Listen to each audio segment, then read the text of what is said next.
ನಿಮ್ದು lock system ಏನಿದೆಯಾ? Seal ಹಾಕಿರ್ತಾರೆ. Seal ಹಾಕಿರ್ತಾರ ಅವರು.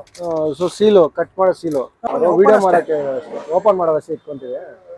ಆಮೇಲೆ ನೋಡಿ ಎಷ್ಟು ಕಷ್ಟ ಇದೆ ಅಂದ್ರೆ ಒಬ್ಬ ಅಂದ್ರೆ ಏನು ಡ್ರೈವರ್ ಕಷ್ಟ ಎಷ್ಟು ಅಂತ ಹೇಳ್ಬಿಟ್ಟು. ನಿಮ್ ಪ್ರಕಾರ ಲಾಂಗ್ ರೂಟ್ ಬೆಸ್ಟಾ ಈ ಸಿಟಿಲಿ ಹೊಡೆಯೋದು ಬೆಸ್ಟಾ? ಬ್ರೋ ಅದು ಆಯಾ ಒಂದೊಂದು ಸೆಕ್ಟರ್ ಅಂತ ಇರ್ತದಲ್ಲ ಬ್ರೋ. ಈಗ ಲಾಂಗ್ ಹೊಡಿಯೋರು ಲಾಂಗ್ ಅಲ್ಲೇ 5-6 ತರ ಹೊಡಿತಾರೆ. ಒಬ್ರು ಫಿಕ್ಸ್ಡ್ ರೋಡ್ ಇಲ್ಲಿಂದ ಹೈದರಾಬಾದ್ ಡೈಲಿ ರೊಟೀನ್ ಹೊಡಿತಾ ಇರ್ತಾರೆ. ಒಬ್ಬೊಬ್ರು ಒಂದೊಂದು ಪಾಯಿಂಟ್ ಹೈದರಾಬಾದ್ ಹೋಗು, ಹೈದರಾಬಾದ್ ಇಂದ ಚೆನ್ನೈಗೆ ಹೋಗು, ಈ ತರ ಒಬ್ಬೊಬ್ರು ಟೈಮಿಂಗ್ ರೋಡ್ ಹೊಡಿತಾರೆ. Timing road. ಈಗ ಒಂದು ಟೊಮೊಟೊ ತುಂಬಿಸ್ಕೊಂಡ್ರೆ ಇಲ್ಲಿಂದ ಹೈದರಾಬಾದ್ ಇಷ್ಟವರ್ ಹೋಗ್ಬೇಕು ಅಂತ ಇರ್ತದೆ ನೋಡಿ ರೋಡ್ಗಳು. ಈ ರೋಡ್ ಗ್ಯಾಪ್ ನೋಡಿ ಎಷ್ಟಿದೆ, ಇಲ್ಲಿ ನಾನು ಹೋಗ್ಬೇಕು ಎಷ್ಟು ಗ್ಯಾಪ್ ಇದೆ ನೋಡಿ. ನೋಡಿ ಹೆಂಗ್ ಹೋಗ್ತಾನೆ ಅವ್ನು ಬಂದಿದ್ದೇ ಗೊತ್ತಾಗಿಲ್ಲ ನಮ್ಗೆ. ಸೊ ಈ ತರ ಇರ್ತದೆ ಇಲ್ಲೆಲ್ಲ. ಅದು ನಮ್ ಗಾಡಿ ಹೋಗೋಷ್ಟೇ ಜಾಗ ಇರ್ತದೆ. ಈ ಟರ್ನಿಂಗ್ ನೋಡಿ ಬಂಪರ್ ನಮ್ಗೆ ಉಜ್ತದಲ್ಲ ಆ ಕಡೆ ಫ್ರಂಟು. ಪ್ಲಸ್ ಈ ಗ್ಯಾಪ್ ಅಲ್ಲಿ ನಾವು ಈ ಲೆಫ್ಟ್ ಅಲ್ಲಿ ನೋಡ್ಕೊಬೇಕು, ಹೋಗ್ತಾ ಇರ್ತಾರೆ ಸ್ಕೂಟಿಗಳು. ಸೊ ಅದಕ್ಕೆ ನೋಡ್ಕೊಂಡು 4 ಕಡೆ ಕಣ್ಣು ಹಾಕ್ಬೇಕು ಬ್ರೋ. ನಾನು ಎಷ್ಟು ಮಿರರ್ ಹಾಕ್ಸಿ ನೋಡ್ರಿ, ಇಲ್ಲೊಂದ ಅಲ್ಲಿ ಒಂದು 2 ಅದಕ್ಕೆ ಚಿಕ್ಕ ಚಿಕ್ಕ ಮಿರರ್ 4 ಎಲ್ಲಾ ಕಡೆ ಗೊತ್ತಾಗಲ್ಲ ಬ್ರೋ. ಇಲ್ಲಿ ಹೆವಿ ಕಷ್ಟ ಸಿಟಿ ನೋಡ್ಸೋದು. ನೋಡಿ ಇಷ್ಟೇ ನಿಮ್ ಗಾಡಿ ಹೋಗೋಷ್ಟೇ ಜಾಗ ಇದೆ. ಆ ಗ್ಯಾಪ್ ಅಲ್ಲಿ ಬೈಕ್ ಬರ್ತಾರೆ ಪಕ್ಕದಲ್ಲಿ. ಏನ್ ಮಾಡಕ್ ಆಗಲ್ಲ, ನಾವು ನಮ್ಮ ಪಾಡ್ ಹೋಗ್ತಾ ಇರ್ಬೇಕು. ಅವ್ರು ಆರನ್ನ ಹಾಕ್ಬಿಟ್ಟು ಹತ್ತಿದ ಆರನ್ನ ಹಾಕ್ತಾರೆ, ಸೈಡ್ ಹೋಗು ಅಂತ. ಹೋಗಿಲ್ಲ ಅಂದ್ರೆ ಹಿಂಗ್ ಕೈ ತೋರ್ಸ್ಕೊಂಡು ಹೋಗ್ತಾ ಇರ್ತಾರೆ. ನಾವೇನು ಮಾತಾಡಲ್ಲ. ಆಯ್ತಪ್ಪ ಹೋಗಪ್ಪ ನಿಂದ್ರ ಮೇಲೆ ಟ್ರೈನ್ ಹೋಗ್ಲಿ ಸುಮ್ಮನೆ. ಅಂದ್ರೆ ಆಗ್ಲೇ ನಾವು ಮಾತಾಡಿದ್ವಿ ಡ್ರೈವರ್ ಗಳಿಗೆ ಬೆಲೆ ಇಲ್ಲ ಅಂತ ಹೇಳ್ಬಿಟ್ಟು. ಯಾಕೆ ಆಗಿರೋದು ಅಂತ ಏನಾದ್ರು ನಿಮಗೆ ಗೊತ್ತಿದ್ಯಾ? ಯಾಕೆ ಆಗಿರೋದು ಅಂದ್ರೆ, ಒಂದು ಜಾಸ್ತಿ ಆಗ್ತಿದ್ದೇನಪ್ಪ ಅಂದ್ರೆ ಹಿಟ್ ಅಂಡ್ ರನ್ ಕೇಸಸ್ ಆಗ್ತಿದ್ದಾಗ. ಪ್ಲಸ್ ಜನಕ್ಕೆ ಎಜುಕೇಟೆಡ್ ಇಲ್ಲ. ಇವಾಗೂ ಎಜುಕೇಟೆಡ್ ಡ್ರೈವರ್ಸ್ ಕಮ್ಮಿ ಎಲ್ರು ಅಂತಲ್ಲ. ಎಜುಕೇಟೆಡ್ ಡ್ರೈವರ್ಸ್ ಕಮ್ಮಿ. ಬ್ಲೈಂಡ್ ಆಗಿ ಎಲ್ಲ ಒಂದ್ ಗಾಡಿಗೆ ಕ್ಲೀನರ್ ಆಗಿ ಹೋಗ್ತಾರೆ. ಏನು ಓದಿರಲ್ಲ, ಹಂಗೆ ಬಸ್ ಹತ್ಬಿಡೋದು, ಹಂಗೆ ರಜಾ ಹಾಕಿದ್ ನೀನ್ ಓಡಿಸ್ಕೊಂತಾರೆ, ಹಂಗಂಗೆ ಅವನೇ ಓನರ್ ಆಗೋತಾನೆ. ಇಲ್ಲ ಅಂದ್ರೆ ಬಸ್ ಗಾಡಿಗೆ ಹತ್ಬಿಡ್ತಾನೆ. ಅವ್ರಿಗೆ ಎಜುಕೇಶನ್ ಇಲ್ಲ. ಮೇನು DL ಗೊತ್ತಲ್ಲ, 5,000 ಕೊಟ್ಟರೆ DL ಕೊಡ್ತಾನೆ. ಇನ್ನೇನು ಹೋಗು ರೂಲ್ಸ್ ಗೊತ್ತಿದೆಯೋ ಗೊತ್ತಿಲ್ಲೋ ಸೆಕೆಂಡ್ರಿ. 5,000 ಕೊಟ್ರೆ ಎಲ್ಲ ನಮ್ ಗಾಡಿ ಓಡಿಸೋ DL ಕೊಡ್ತಾನೆ. 10,000 ರೂಪಾಯಿ 15,000 ರೂಪಾಯಿ ಕೊಟ್ಟು ದೊಡ್ಡ ಗಾಡಿ ಮಾಡಿಸ್ಕೊಟ್ಬಿಡ್ತಾರೆ. ಪೊಲೀಸರು ತಪ್ಪಂತ ಹೇಳ್ತಾರೆ, ಜನ ಹಂಗೆ ರೂಢಿ ಆಗ್ಬಿಟ್ಟವ್ರೆ, ಪೊಲೀಸರು ಹಂಗೆ ಎವಾಲ್ವ್ ಆಗ್ಬಿಟ್ಟವ್ರೆ. ಅದು ಕಾಮನ್ ರೂಲ್ಸ್, ಎಲ್ಲರ ಕಡೆ ಗೊತ್ತಿರ್ತದೆ ಅದು. ಅದಕ್ಕೆ ಅವ್ರ ರೂಲ್ಸ್ ಅನ್ನೋದೇ ಗೊತ್ತಿರಲ್ಲ. ಬರ್ತಾ ಇರ್ತಾರೆ, ಏನ್ ಮಾಡಕ್ಕಾಗಲ್ಲ. ನಮ್ಮ ಪಾಡ್ ನಾವು ಸುಮ್ಮನೆ ಹೋಗ್ಬೇಕಷ್ಟೇ. ಸ್ವಲ್ಪ ಹೆಚ್ಚು ಕಡಿಮೆ ಟಚ್ ಆಗ್ಬಿಡುತ್ತಲ್ಲ. ಟಚ್ ಆದ್ರೆ ಅಡ್ಡ ಹಾಕ್ತಾರೆ. ಟಚ್ ಆದ್ರೆ ಮುಗೀತು ನಮ್ ಕತೆ. ಅದಕ್ಕೆ ಒಂದ್ 10 ನಿಮಿಷ ಲೇಟ್ ಆದ್ರೂ ಪರವಾಗಿಲ್ಲ, ಆರಾಮಾಗಿ ಹೋಗ್ಬೇಕು.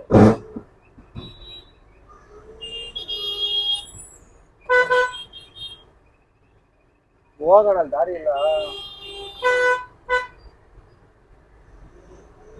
ಇಷ್ಟೇ. ಅಡ್ಡ ಹಾಕೊಂಡ್ಬಿಡ್ತಾರೆ, ನಾವ್ ಏನ್ ಮಾಡೋಣ. ಹೋಗೋರ್ಗು ಕಾಯ್ಬೇಕು ಗಾಡಿಗಳು.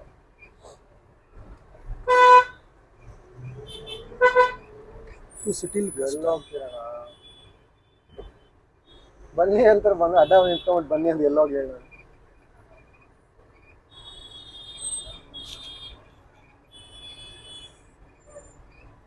ಸಿಟಿಲಿ ಕಷ್ಟ, ಅದೇ ಕಷ್ಟ. ಹೋಗೋದೇ ಕಷ್ಟ. ಹೆಂಗ್ ಮೂಮೆಂಟ್ ಎಲ್ಲಿ ಯಾರು ತಿರ್ಸ್ತಾರೆ ಏನ್ ಹೇಳಕ್ಕಾಗಲ್ಲ. ಅದಕ್ಕೆ 360 ಡಿಗ್ರಿ ನಾವು ನೋಡ್ಬೇಕು. ಒಂದ್ 2 ಸೆಕೆಂಡ್ ಯಾಮಾರಂಗಿಲ್ಲ ಬ್ರೋ ಈ ಗಲ್ಲಿಗಳೆಲ್ಲ. ಇವತ್ತು ಬೆಸ್ಟ್. ಶುಕ್ರವಾರ ಶನಿವಾರ ಬಂದ್ರೆ ಹೆವಿ ಜಾಮ್ ಆಗ್ಬಿಡ್ತದೆ. ಶುಕ್ರವಾರ ಏನಪ್ಪಾ ಅಂದ್ರೆ ಈ ಮಸೀದಿಗೆ ಹೋಗಿ ಬರ್ತಾರ, ಈ ಟೈಮ್ ಅಲ್ಲಿ ಹೆವಿ ಜಾಮ್ ಇರ್ತದೆ. ಶನಿವಾರ ನಮ್ಮೂರ್ ದೇವಸ್ಥಾನಗಳು ಹೆವಿ ಜಾಮ್. ಶನಿವಾರ ಶುಕ್ರವಾರ ಈ ಟೈಮ್ ಸ್ವಲ್ಪ ಖಾಲಿ ಇದೆ ಇದು. ಇಲ್ಲ ಅಂದ್ರೆ ಹೆವಿ ಜಾಮ್ ಆಗ್ಬೋದು. ಈಗ ಇದೇ time fixed time 1 o'clock correct ಆಗಿ ಡಿಪಾರ್ಚರ್ ಆಗ್ತೀನಿ. ಇಲ್ಲಿಗೆ 2 o'clock ಬರ್ಬೇಕು ನಾವು. ಸ್ವಲ್ಪ ಬೇಗ ಬಿಟ್ರಿ ಇವತ್ತು 12:30ಗೆ ಲೋಡ್ ಬೇಗ ಆಯ್ತು. ಅದಕ್ಕೆ ಇವತ್ತು 1:45 ಎಲ್ಲ ಬಂದ್ಬಿಟ್ಟು. ಅದೇ ಅಲ್ಲಿ ಶೆಡ್ ಕಾಣಿಸಿದೆಯಲ್ಲ ಅದು ನೋಡ್ರಿ. ಇವಾಗ ರಿವರ್ಸ್ ಆಗಕ್ಕೆ ಎಷ್ಟು ಕಷ್ಟ ಬೀಳ್ತೀನಿ.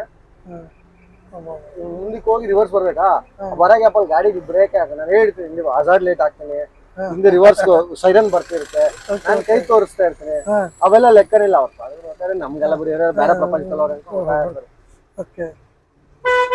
ನಂದಿ ಅನ್ಲೋಡಿಂಗ್ ಪಾಯಿಂಟ್ ಶೆಡ್ ಇದೆಲ್ಲ ನೋಡಿ. ಸೆಕ್ಯೂರಿಟಿ ಬರ್ತಾನೆ, ಓಡ್ ಬರ್ತಾನೆ ಸೆಕ್ಯೂರಿಟಿ. ಇಲ್ಲಿ ರಿವರ್ಸ್ ಹಾಕ್ಬೇಕಿಲ್ಲ.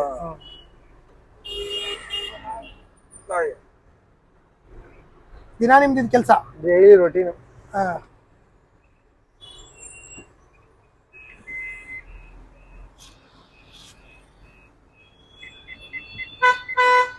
ಹೋಗ್ತಾನೆ ಅವರು ಅಂದ್ರೆ ಪ್ರತಿ ಅಂದ್ರೆ 30 ದಿನ ಅಂದ್ರೆ ತಿಂಗಳ ಪೂರ್ತಿ ಮಾಡ್ತಾರ 30 ಡೇಸ್ ವರ್ಕಿಂಗ್ ನಾನ್ ಸ್ಟಾಪ್, ರಜಾ ಇಲ್ಲ ಏನಿಲ್ಲ. ರಜಾ ಇಲ್ಲ?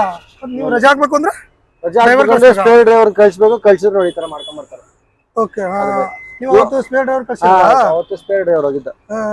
ಸೊ ಆ ದಿನ ಹಿಂಗಾಯ್ತು.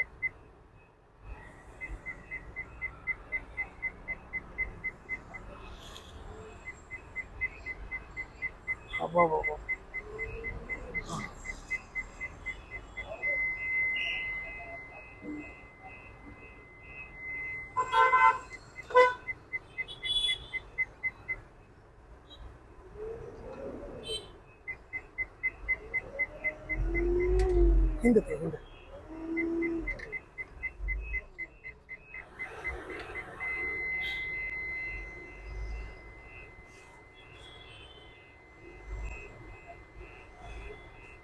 ಓಹ್, ಇಷ್ಟೇನಾ? ಈಗ ಆಯ್ತು. ಇದಕ್ಕೆ ನಿಮ್ದು ಲಾಕ್ ಸಿಸ್ಟಮ್ ಏನಿದೆಯಾ? ಸೀಲ್ ಹಾಕಿರ್ತಾರೆ. ಸೀಲ್ ಹಾಕಿರ್ತಾರ ಅವರು. ಸೊ ಸೀಲು ಕಟ್ ಮಾಡೋ ಸೀಲು ನೋಡ್ತೀನಿ ಬರ್ರಿ, ಅವ್ರು ಹೆಂಗ್ ಕಟ್ ಮಾಡ್ತಾರೆ ನೋಡ್ತಾರೆ ಅಂತ. ಅದ್ರ ಸ್ವಲ್ಪ ನೋಡಿ ಡೋರಿ ಬ್ರೋ, ಇದು ಹೋಗುತ್ತೆ. ಓಕೆ, ನೋಡ್ಕೊಂಡು ಹಿಡ್ಕೊಳ್ಳಿ. ಅಂಕಲ್ ಆಯ್ತಾ ಊಟ? ಬನ್ನಿ ಇವಾಗ ಅನ್ಲೋಡ್ ಪಾಯಿಂಟ್ ಬಂದಿದ್ದೀವಿ. ಇವಾಗ ನೋಡಿ, ಇವಾಗ ಅನ್ಲೋಡ್ ಪಾಯಿಂಟ್ ಕಾರಲ್ಲ ಜೆಸಿಬಿ ಬನ್ನಿ ಇವಾಗ ಅನ್ಲೋಡ್ ಮಾಡೋಣ ಯಾವ ರೀತಿ ಮಾಡ್ತಾರೆ ಅಂತ ನೋಡೋಣ. ಅಬ್ಬಾ ದೇವ್ರೆ, ನೋಡಿ ಎಷ್ಟು ಕಷ್ಟ ಇದೆ ಅಂದ್ರೆ ಒಬ್ಬ ಅಂದ್ರೆ ಏನು ಡ್ರೈವರ್ ಕಷ್ಟ ಎಷ್ಟು ಅಂತ ಹೇಳ್ಬಿಟ್ಟು. ಬನ್ನಿ ವಿಡಿಯೋ ಮಾಡಕ್ಕೆ ಓಪನ್ ಮಾಡೋ ವಸಿ ಇಟ್ಕೊಂತೀವಿ, ಆಮೇಲೆ ಮುಗಿಯುತ್ತೆ. ಇವಾಗ ಇಲ್ಲಿ ಬಂದು ಅನ್ಲೋಡ್ ಆಯ್ತು. ಹೌದೌದು, ಇಲ್ಲಿ ಅನ್ಲೋಡ್ ಆಯ್ತು. ಓಕೆ. ಬೆಳಿಗ್ಗೆ ಅಂದ್ರೆ ಎಷ್ಟು ಗಂಟೆಗೆ ಅಲ್ಲಿ? 1 ಗಂಟೆಗೆ ಎಷ್ಟು ಕಿಲೋಮೀಟರ್ ಇದೆ? ಒಂದು 20 ಕಿಲೋಮೀಟರ್ ಇದೆಯಾ? 20-25 ಕಿಲೋಮೀಟರ್ ಡೈಲಿ ಇದು ಮಾಡ್ಲೇಬೇಕು ನಾವು ಏನೇ ಆದ್ರೂ? ಫಿಕ್ಸ್ಡ್. ಓಕೆ. ಏನೋ ಮಾಡು, ಈ ರೂಟ್ ಕಂಪ್ಲೀಟ್ ಮಾಡ್ಲೇಬೇಕು. ಇದು ಹೇಗೆ ನೀವು ಅಂದ್ರೆ ಹೇಗೆ ಕಾಂಟ್ಯಾಕ್ಟ್ ಮಾಡ್ತೀರಾ ಅವ್ರನ್ನ ಕಂಪ್ನಿಗೆ ಅಟ್ಯಾಚ್ ಮಾಡಕ್ಕೆ? ವೆಂಡರ್ಸ್ ಇದ್ದಾರೆ. ಈಗ ಹೇಳಿದ್ನಲ್ಲ ನಾನು 2 ಇಯರ್ಸ್ ಮಹೇಂದ್ರ ಸೂಪರ್ವೈಸರ್ ಮಾಡಿದ್ದೆ. ಸೊ ಅಲ್ಲಿ ವೆಂಡರ್ಸ್ ಕಾಂಟ್ಯಾಕ್ಟ್, ಅಮೆಝಾನ್ ಅವರು ನಮ್ಗೆ ಡೈರೆಕ್ಟ್ ಕೊಡೋದ. ಅದನ್ನೇ ಕೇಳ್ತಾ ಇರೋದು ನಾನು. ವೆಂಡರ್ಶಿಪ್ ಟ್ರಾನ್ಸ್ಪೋರ್ಟರ್ಸ್ ಇರ್ತಾರೆ. ಸೊ ಅವ್ರಿಗೆ ವೆರಿಫೈಡ್ ಮಾಡಿ ಅವರು ಆನ್ ಬೋರ್ಡ್ ಮಾಡ್ಕೊಂಡಿರ್ತಾರೆ. Okay okay. ಈ ತರ ಇಷ್ಟು ವೆಹಿಕಲ್ಸ್ ಇರಬೇಕು, ಇಷ್ಟು ವರ್ಷ ಎಕ್ಸ್ಪೀರಿಯನ್ಸ್ ಇರಬೇಕು ಅಂತ ಅವ್ರದ್ದು ಸಪರೇಟ್ ಕ್ರೈಟೀರಿಯಾ ಇರ್ತದೆ. ಅವೆಲ್ಲ ಮ್ಯಾಚ್ ಆದವ್ರನ್ನ ಮಾಡ್ಕೊಂಡು ಕೆಲಸ ಮಾಡ್ತಿರ್ತಾರೆ. ಸೊ ನಾವು ಅವ್ರ ಹತ್ರ ಸಬ್ ವೆಂಡರ್ ಆಗಿ, ಸಬ್ ವೆಂಡರ್ ಅಂದ್ರೆ ಅವ್ರು ಈಗ ಇವರು ಅಮೆಝಾನ್ ಹತ್ರ ನೀವು ಮಾಡ್ಕೊಂಡು ನಿಮ್ಮ ಹತ್ರ ನಾನು ಕೆಲಸ ಮಾಡ್ಕೊಂಡು, ಸೊ ನಿಮ್ಗೊಂದು ಪ್ರೈಸ್ ಕೊಡ್ತಾರೆ, ನೀವು ನಮ್ಗೊಂದು ಪ್ರೈಸ್ ಸ್ವಲ್ಪ ಕಮಿಷನ್ ಮುಗಿಸ್ಕೊಂಡು ನಮಗೆ ಕೊಡ್ತೀವಿ. ಆತರ ಥರ್ಡ್ ಪಾರ್ಟಿ ವೆಂಡರ್ ತರ ನಾವು ಈಗ ಅಲ್ಲಿ. ಈಗ ಈ ಕಂಟೈನರ್ ಇದೆಯಲ್ಲ, ಈ ಗಾಡಿ ಜೊತೆ ಕಂಟೈನರ್ ಬರಲ್ವಾ ಇದು? ಇಲ್ಲ ಇಲ್ಲ ಬ್ರೋ, ಚಾರ್ಜಿ ಗಾಡಿ. ಬೇಕಾದ್ರೆ ನಿಮ್ಗೆ ನಾನು ಫೋಟೋಸ್ ಕಳಿಸ್ತೀನಿ, ಹಾಕಿ. ಇದು ಕಂಟೈನರ್ ಇಲ್ಲೇ ಇರೋದು ನಾನು ನೋಡಿದೆ ನಿಮ್ದು ಇದರಲ್ಲಿ, ಕಂಟೈನರ್ ಮಾಡಿಸೋದು ನೋಡಿದ್ದೀನಿ. ನೀವು ಈ ತರ R15 ನೋಡ್ತೀರಾ? ನಾನು ಇವಾಗ ಎಕ್ಸಾಸ್ಟ್ ಹಾಕಿದ್ದೀನಿ ಅದಕ್ಕೆ. ಹೌದಾ? ಸೂಪರ್ ವೆಹಿಕಲ್ ನನ್ನ ಗಾಡಿಗೂ ಎಕ್ಸಾಸ್ಟ್ ಹಾಕೊಂಡು ಈ ತರ ಓಕೆ. ಕಂಟೈನರ್ ಚಾರ್ಜಿ ಬರ್ತಿದ್ದು. ಓಕೆ. Container separate. ನಾನು ಮಾಡಿಸಿದಕ್ಕೂ 160 ಆಗಿದೆ ಕಂಟೈನರ್. 160. 1 ಲಕ್ಷ ಗಾಡಿ ಜೊತೆ ಅಂತೂ ಏನು ಬರಲ್ಲ. ನಾನು ಹೇಳ್ದಲ್ಲ 2 ಲಕ್ಷ ಚೀಟಿ ಎತ್ತದೆ ಅಂತ, ಇದಕ್ಕೆ 160 ಆಗುತ್ತೆ. 40,000 ರೂಪಾಯಲ್ಲಿ ಸಣ್ಣ ಪುಟ್ಟ ಖರ್ಚಿಗೆ, ಲೋನ್ ಪ್ರೊಸೆಸ್ ಖರ್ಚಿಗೆ ಎಲ್ಲ ಗಾಡಿ 0 ಡೌನ್ ಪೇಮೆಂಟ್. ಗಾಡಿ 1 ರೂಪಾಯಿ ಕಟ್ಟಿಲ್ಲ ನಾನು. ಓಕೆ. 0 down payment. ನನ್ನ ವಿಡಿಯೋಸ್ ಯಾರು ನೋಡಿದ್ರೆ ನೋಡ್ಕೊಂಬಿಡಿ. ಕೊಟ್ಟಿಲ್ಲ ಬ್ರೋ, ಅದಕ್ಕೊಂದು ತಿಂಗಳು ಓಡಾಡಿದ್ ನಾನು. ಗೊತ್ತು ಬ್ರೋ, ಎಲ್ಲ ನೋಡಿದ್ವಿ ನಾವು ಕೂಡ. ಓಡಾಡಿ ಸ್ವಂತ ಮನೆ ಇಲ್ಲ ಅಂತ ಹೇಳಿ ಪಾಪ ನನ್ನ ಫ್ರೆಂಡ್ ಅವರು ಶ್ಯೂರಿಟಿ ಅಷ್ಟೇ 14 ಲಕ್ಷ ಗಾಡಿ, 14 ಲಕ್ಷ ಶ್ಯೂರಿಟಿ ಕೊಟ್ಟರು. ಈ ಕಾಲದಲ್ಲಿ ಯಾರನ್ನ 50,000 ಶ್ಯೂರಿಟಿ ಕೊಡೋದೇ ಕೊಡಲ್ಲ. ಸಖತ್ ಥ್ಯಾಂಕ್ಸ್ ಹೇಳೋದು ನಮ್ಮ ಫ್ರೆಂಡು. ಅವರು ಪಾಪ 14 ಲಕ್ಷ ರೂಪಾಯಿಗೆ ಅವ್ರ ಅಪ್ಪ ಮನೆ ಕೊಡೋ ಇರ್ಲಿ, ಅವ್ರ ಕಷ್ಟ ಬಂದು ದುಡಿತಾನೆ ಹುಡುಗ ಅಂದ್ಬಿಟ್ಟು ಅವ್ರು ಕೊಡ್ಸಿದ್ರು. ಯಾವತ್ತು ಗಾಡಿ ಹಾಕಿದ್ರಲ್ಲ, ಅದು ಗೊತ್ತಿರುತ್ತೆ ಅವ್ರಿಗೂ ಕೂಡ, ಖುಷಿ ಆಗುತ್ತೆ. ನಮ್ಮ ಮನೇಲೆಲ್ಲ ಬೇರೆ ಮನೇಲಿ ನನ್ನ ಮೇಲೆ ನಂಬಿಕೆ ಇಟ್ಟಿದ್ದಾರೆ ಅಂತ. ಯಾರು ಬ್ರೋ ಈ ಕಾಲದಲ್ಲಿ ಯಾರು ಶ್ಯೂರಿಟಿ ಅನ್ನೋದಕ್ಕೆ ಸಿಗ್ನೇಚರ್ ಹಾಕಲ್ಲ. ಗೌರ್ಮೆಂಟ್ ಎಂಪ್ಲಾಯ್ ಆದ್ರೆ, ಇನ್ನು ಊರ್ ಕಡೆ ಆದ್ರೆ ಅಕ್ಕಪಕ್ಕ ಮನೆ ಇರ್ತವೆ, 100 ವರ್ಷ ನೋಡಿರ್ತಾರೆ. ಹೊಲ ಎಲ್ಲಿದೆ, ಗದ್ದೆ ಎಲ್ಲಿದೆ ಗೊತ್ತಿರುತ್ತೆ. ಇವನ್ ಮಗನ ಬೆಂಗಳೂರು ಪಕ್ಕದ ಮನೆ ಯಾರಂತಾನೆ ಗೊತ್ತಿಲ್ಲ ಅಂತ ಜಾಗದಲ್ಲಿ 14 ಲಕ್ಷ ಶ್ಯೂರಿಟಿ ಅದು ಸುಮ್ಮನೆ ಮೇನ್ ದುಡ್ಡು ಬ್ರೋ ಬೆಂಗಳೂರಲ್ಲಿ.